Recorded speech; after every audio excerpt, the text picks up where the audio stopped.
Zwerner, thank you so much for joining me today. I am here to first ask if you are giving permission for me to record this session to discuss the incident that occurred at Richneck on Friday. Yes. Okay. So as part of our internal investigation, I have some questions for you. I do ask that you please answer questions honestly. I also ask that you please keep our investigative conversation confidential so that to maintain the integrity of the investigation, because I do have several people I need to speak with. Okay? Okay. So, Dr. Parker, let's start with Friday. Were you given any knowledge prior to the actual shooting that the student had a weapon? I was told that students reported that the student had a weapon in his backpack. Go ahead. So, Miss Kodak, roll out to use name, sorry. Yes, ma'am, please. Okay, so Miss Kodak was the one who informed me of this. And she said that she had already asked the student, is there something in your backpack? And he said no, but she had brought it to me. The class was about to go outside to recess, so I said, well, when they go outside to recess, we can check his backpack. I was in the midst of the winter growth assessment, printing off tickets and such, so I didn't go into the classroom with her. When she came back, she says, there's nothing, I didn't see anything in his backpack. And I said, okay. And she says, but, what about in his pocket?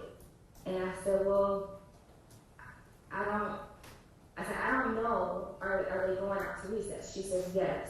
She was also my person that was helping me with testing. So, I don't know if she went outside or not, but there was a comment that said, we watched him closely. I assumed she meant herself and the teacher. And I said, okay. And then I went on with testing. So was all of that conversation from Ms. Kovac all at the same time, or did she come back to you with the comment about we watching him? She came back. Okay. So, do you remember approximately what time it was when she reported to you that students reported that he had a weapon? They were going outside for recess at 12:20, so it was right before that. So I don't know how far between that, but I know from the time that she said it to the time that they went outside for recess, it wasn't very long. Okay. Did you report this to Ms. Foster? I did not. She was in a meeting with a military counselor that we were supposed to be getting, and I was supposed to be going into that meeting at 1. The meeting was at 1, and I didn't make it into that meeting. But because I was in the midst of testing, I don't leave my office when we're in testing to maintain, the testing tickets and the security of that. And so I had not spoken with Ms. Foster. Okay. So can you tell me, did anyone else come to you before the shooting to tell you that the student had a weapon? So, after we checked his backpack and there was nothing there. And you say we? Well, I say we because I said check it. So, but Ms. Kovac went in to check it. Okay. Yes. Okay. But I said we because she came to me to ask, should we check his backpack? Do we check his backpack? Mr. Ross, after that situation was settled, came back into my office and he said, hey, did you hear what they said about, I said, yeah, I heard. I said, but we checked his backpack. And again, I'm still using we, but it was Miss Kovac. I said, his backpack was checked. We didn't see anything. And he says, oh, okay, did you check the person? And I said, ooh, no, we didn't. And I remember looking at the clock and it was 1:40. And this particular student is on a modified schedule. So I said, his mom is due to come here soon. So when his mom comes, we need to inform her of what was said, what we did, and she can, we'll let her go through the rest of his things and check it. He nodded his head and he left. But those were the only two. Okay. So help me understand, what is your understanding of what should have taken place from the first notification that you received about the student from Ms. Kovac possibly having a weapon?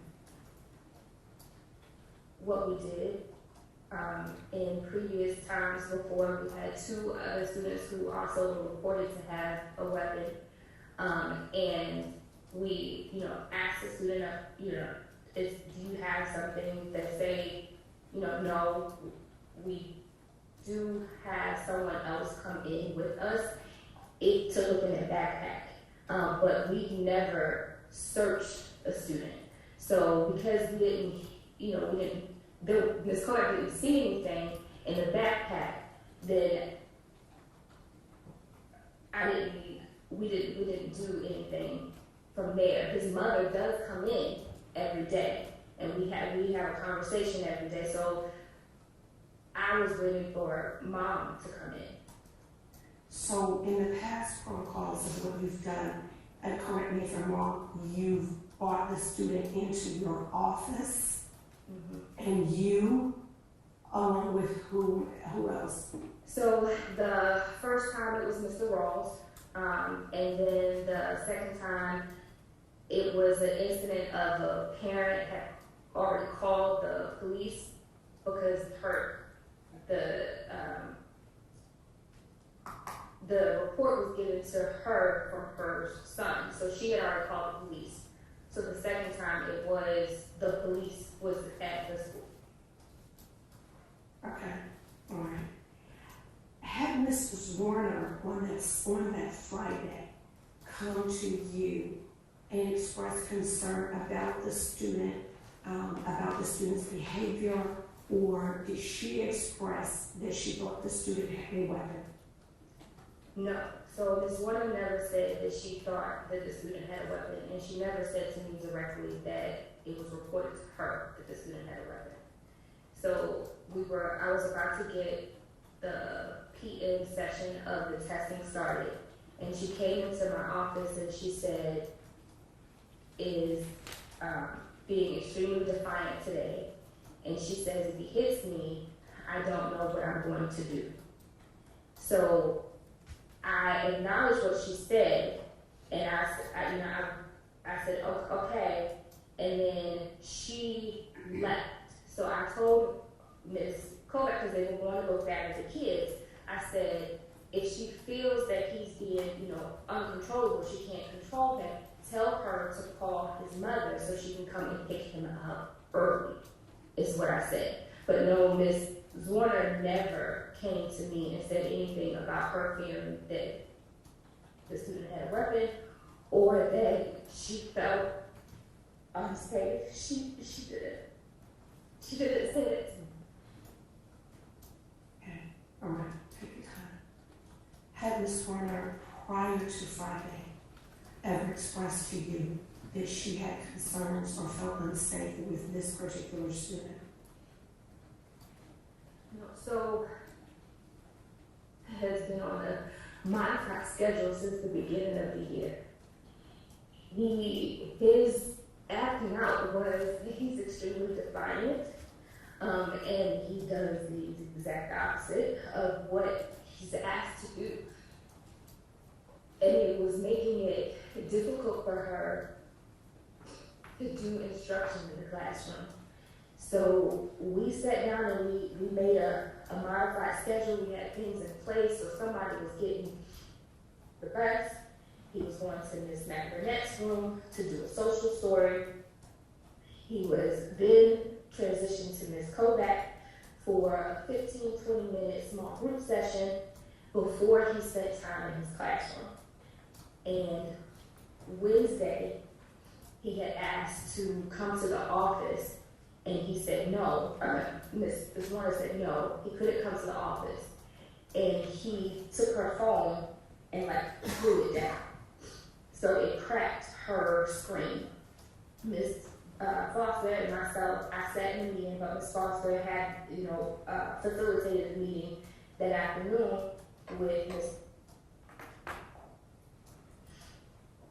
We told, hey, no, the damage that it is to the teacher's phone, we'll let you know. She understood that she was prepared to pay for it and everything. So, in hindsight, that evening, I spoke with Miss Foster, and she said, I really think I'm going to call mom back because he should have gotten a consequence for what he did. And I said, well, yeah, but, I was following her. So I said, okay, she called back, was not in school Thursday. And then when he came back Friday, those were the events of Friday. Okay, all right. So just to be clear, at any point in time prior to Friday, did Ms. Warner ever report to you that she had concerns about the student or about her safety with that student? No. The concerns were around the student and his behavior. Never has she said, I feel unsafe. So when she made the statement to you, if he hits me, I don't know what I'm going to do. Can you tell me where that came from? So that Wednesday, where I feel it came from was that Wednesday when he took her phone and threw it down, he went to a buddy classroom, which was Miss West. And what Miss West reported to Miss Newton was that he was pinching at her, but I did not get I didn't get the full report of that incident. So when she said that, me knowing that was what was reported Wednesday, that's where I think that came from. Okay. Okay. Was there ever a comment made to the teacher that she was overreacting to the student or his behavior? No. Okay. Prior to Friday, had anyone, Ms. Werner or anyone, reported to you their concerns about the student or about their safety or possible safety of others in the building because of that student? Okay. So, staff stating that administration may, what is your response to that? Could you pause? Yes, you can pause it one moment. Yes, sir. Can I have just a moment to talk to council, and then I think I have an objection. A brief moment.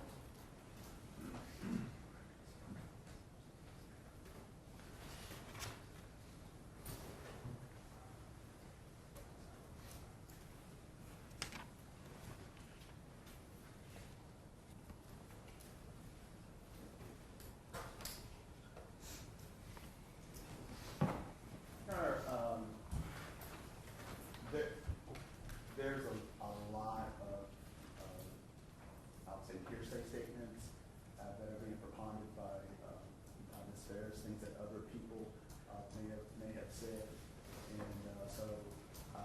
understand the video is coming in, and it should come in regarding my client's statements.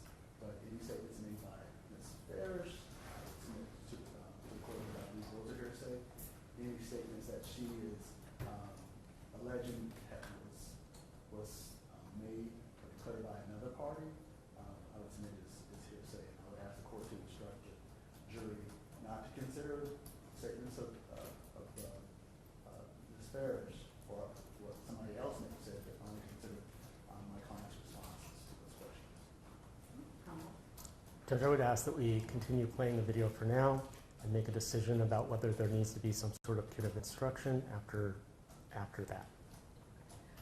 So I will, again, continue to play the video, but I will grant, because it's a motion that will give a curative instruction.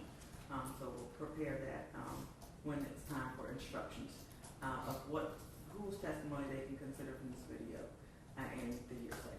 All right, you may proceed, Mr. Jenkins.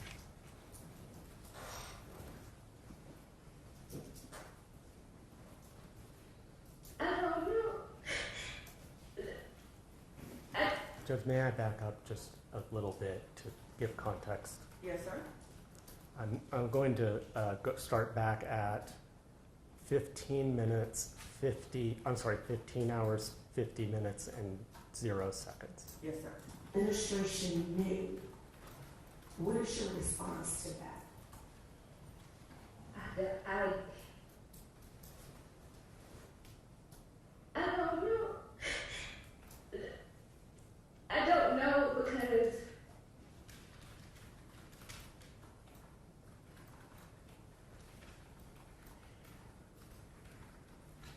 what I did and what we did in the moment with how to support with him is what I thought the teachers, Ms. Warner, was asking for. Like, just, I can't get instruction done. He doesn't sit down in his space. He won't follow directions. Those were the things that Ms. Warner were reporting to me. Okay. I want to go back real quick because I want to make sure I'm clear on something. Ms. Kovac, check the bag. What is Ms. Kovac's title? She's our reading specialist. So help me understand why Ms. Kovac why did you direct Ms. Kovac to check the bag? So, in the midst of testing, I don't remove myself from the office. And when the conversation we had was, should we check his bag? And the reason why we waited till they went out to recess is because I couldn't leave to go and check the bag. So it was my directive that said, Ms. Kovac, when they go out to recess, check his bag. Okay.